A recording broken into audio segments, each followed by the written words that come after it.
जैसा कि आप सब जानते हैं कि हमारे समाज में हमारे देश में सरकार के द्वारा हमें फ्री प्रधानमंत्री अन्न योजना यानी कि भारतीय खाद्य सुरक्षा प्रणाली के तहत हमें अन्न दिया जाता है, जिसमें हमें फ्री अन्न मिलता है, जो कि जन वितरण प्रणाली में। मगर आप सब जानते हैं कि ये जो अन्न मिलता है वो गरीबों के लिए होता है, जिसे जनधन योजना के तहत दिया जाता है। मगर किंतु अभी हमने हाल ही में देखा है कि इसमें जो है भ्रष्टाचार, सरकारी अधिकारियों की भ्रष्टाचार की भी भूमिका हमें देखने को मिल रही है।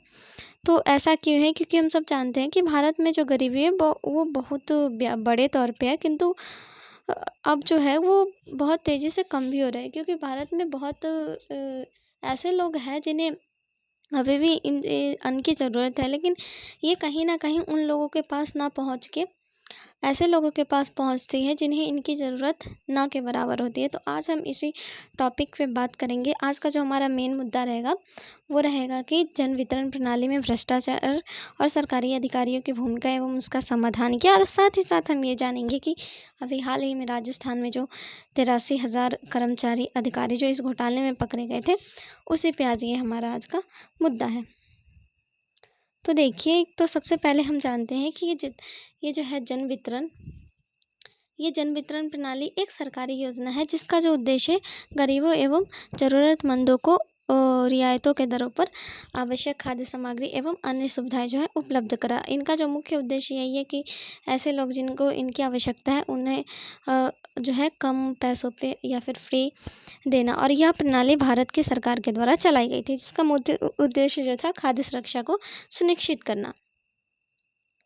अब अगर हम इसके आगे की बात करें, तो ये जो इसका जो पीडीएस का जो मुख्य उद्देश्य क्या था, तो पीडीएस की अगर हम मुख्य उद्देश्य की बात करें, तो आप सब जानते हैं कि उस वक्त जो है गरीबी बहुत व्याप्त थी। तो इसका जो मुख्य उद्देश्य था वो गरीबी रेखा के नीचे रहने वाले लोगों को भोजन सुरक्षा देना, क्योंकि हम सब जानते हैं कि बहुत सारे ऐसे लोग हैं जो आज भी कहीं न कहीं जो है वो सड़कों के किनारे घर बना के रहते हैं। और आज भी बहुत सारे ऐसे लोग हैं जिन्हें इस योजना की बहुत ही ज़्यादा ज़रूरत है, क्योंकि उनके पास आज भी खाने की उतनी सुविधाएं नहीं है। और इसके अलावा अगर हम देखें तो मूल्य स्थिरता को बाज़ार में बनाए रखना, बाज़ार में अनाज की कीमतों को नियंत्रण करने में इससे मदद भी की जाती है।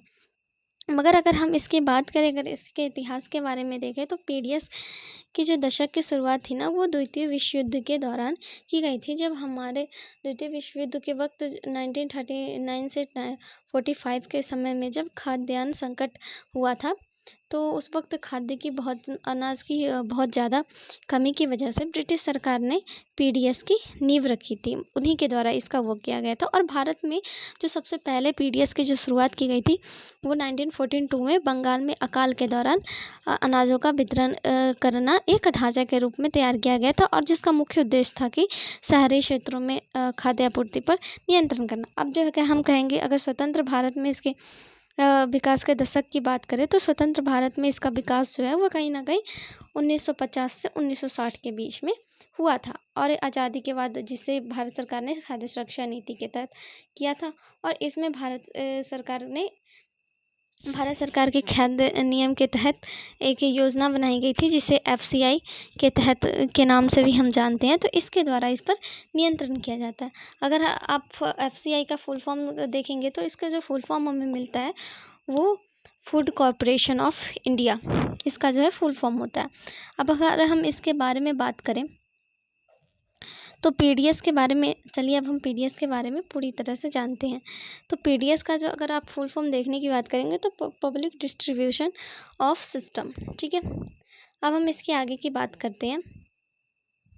तो इसके आगे जो हुआ था, अब इसका जो विस्तार कहीं ना कहीं ग्रामीण क्षेत्रों में जो किया गया था, वो 1970 के दशक इसका जो विस्तार है वो ग्रामीण क्षेत्रों में किया गया था। अब जो इसकी शुरुआत थी वो तीन तरह से इसे प्रभावी बनाने के लिए इसमें एक बीपीएल और एपीएल, इसे दो भागों में केंद्र सरकार ने इसे दो भागों में बांट दिया था। जो इसकी जो शुरुआत थी वो 1997 में एपीएल और बीपीएल के तहत। तो चलिए हम इसके आगे देखते हैं। अब आप इसका स्ट्रक्चर को अगर हम समझने का प्रयास करें तो इसमें जो इसको स्ट्रक्चर को समझाया है, तो जैसा कि मैंने बताया कि फूड कॉर्पोरेशन ऑफ इंडिया के नियंत्रण में ये रखा जाता है। अब देखिए, जैसे कि इसमें अगर हम देखने का प्रयास करेंगे तो यहाँ से एक फार्मर के द्वारा ये जो अनाजों को ख़रीदा जाता है और फिर ये जो अनाज है कहीं ना कहीं गोदाम में जाता है। अब ये देखिए, यहाँ से अनाज को ख़रीदा गया, फिर इसे सप्लाई किया गया, अब ये परचेज सेंटर के पास पहुँचा।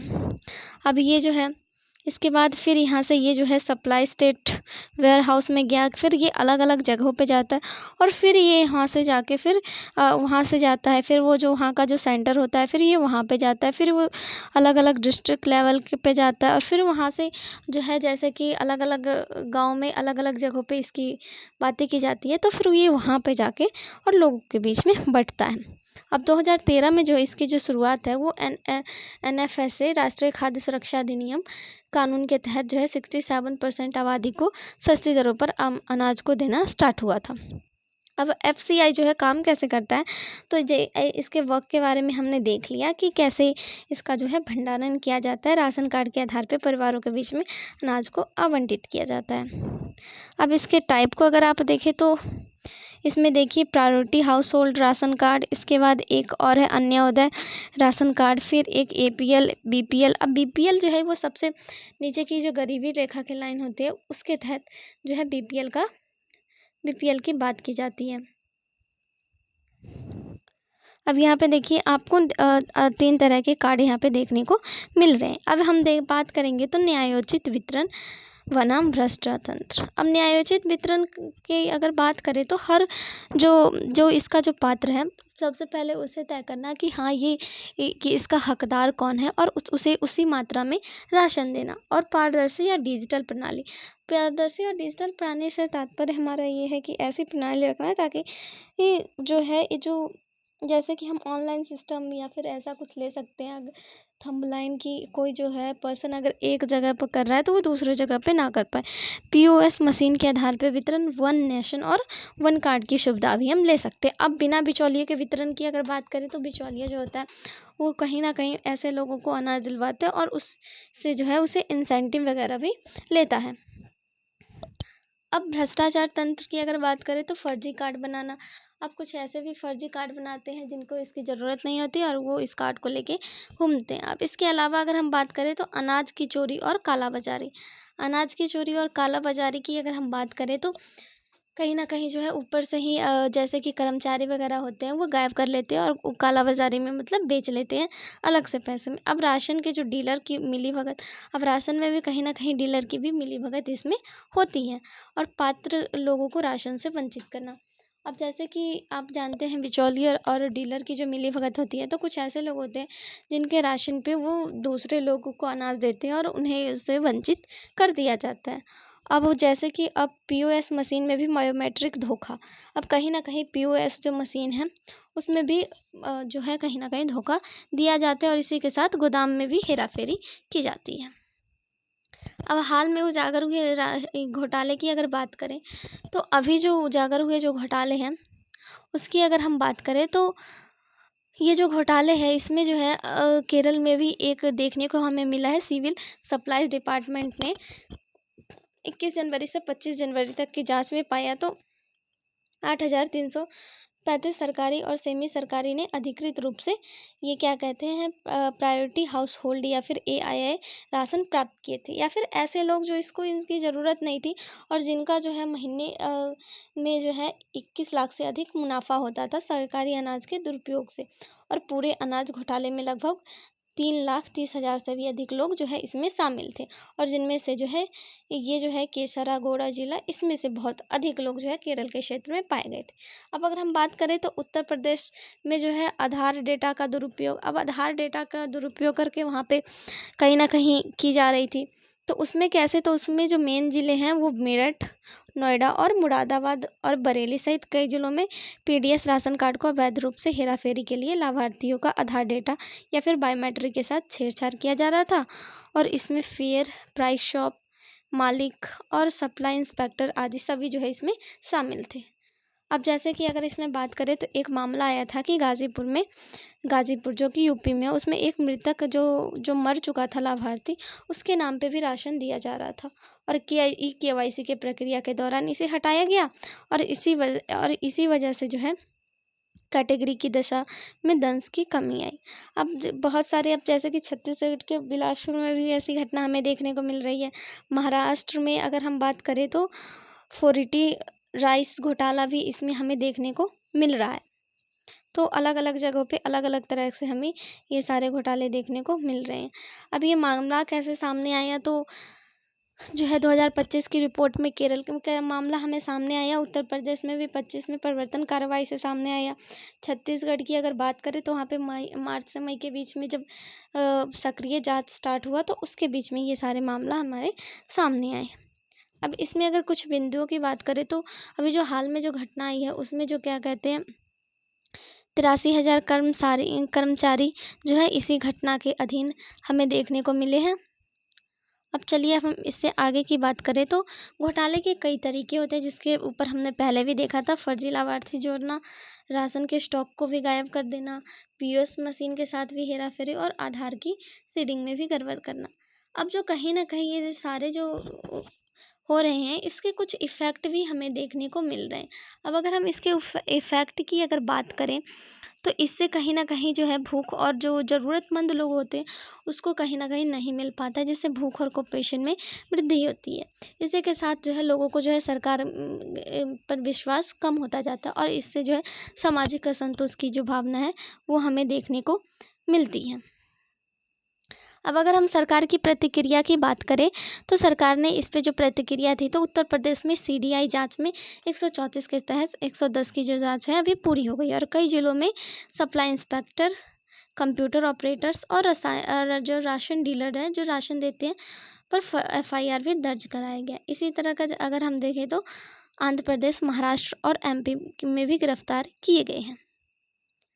अब जैसे देखिए इसके अलावा देखें तो तकनीकी सुधार के अंतर्गत क्या है, तो केवाईसी और आधार सीडिंग को अनिवार्य कर दिया गया है, ताकि इससे ये पता चले कि साल साल पे जब केवाईसी और आधार सीडिंग की जाती है तो कितने लाभार्थी हैं और कितने लाभार्थी मृतक है उनका पता चलता है। अब पीओएस मशीन जो है जियो टैग एवं बायोमेट्रिक ऑडिट के से जोड़ दिया गया है और साथ ही साथ वन नेशन और वन कार्ड।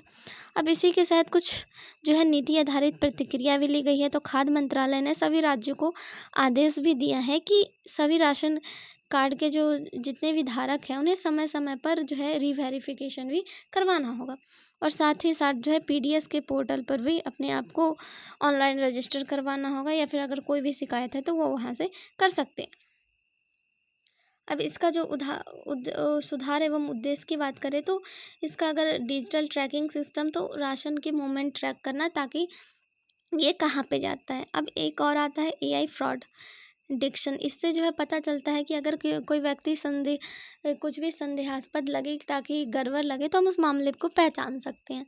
ग्रीवियंस रिडल्स और मशीनिज्म की बात करें तो ये शिकायत का समाधान और निगरानी कहीं नहीं करता है। अब इसके समाधान एवं सुझाव की बात करें तो टेक्नोलॉजी का सही उपयोग करके जमीन की निगरानी एवं जन सहभागिता एवं दोषियों पर कठोर दंड करके हम कर सकते हैं। अब इसका जो निष्कर्ष जो निकलता है वो जिन वितरण प्रणाली का जो मुख्य उद्देश्य था कि गरीबों को सस्ता एवं न्यायोचित एवं नियमित राशन देना, लेकिन हाल ही में जो अगर घोटाले हैं इस व्यवस्था की विश्वसनीयता एवं पारदर्शिता पर निष्पक्ष गंभीरता ने पहचान लगा दिया है, क्योंकि ये जो घोटाले ने ये स्पष्ट कर दिया है कि तकनीक व्यवस्था में भी हेराफेरी संभव है और जहाँ तक हम ज़मीन के स्तर पे अगर जवाबदेही, निगरानी और पारदर्शिता सुनिश्चित नहीं की जाती है तब तक कोई भी योजना कागज़ों पर ही केवल प्रभावशाली हमें देखने को मिलेगी। अब इसी के साथ ये टॉपिक हमारा समाप्त होता है। Thank you.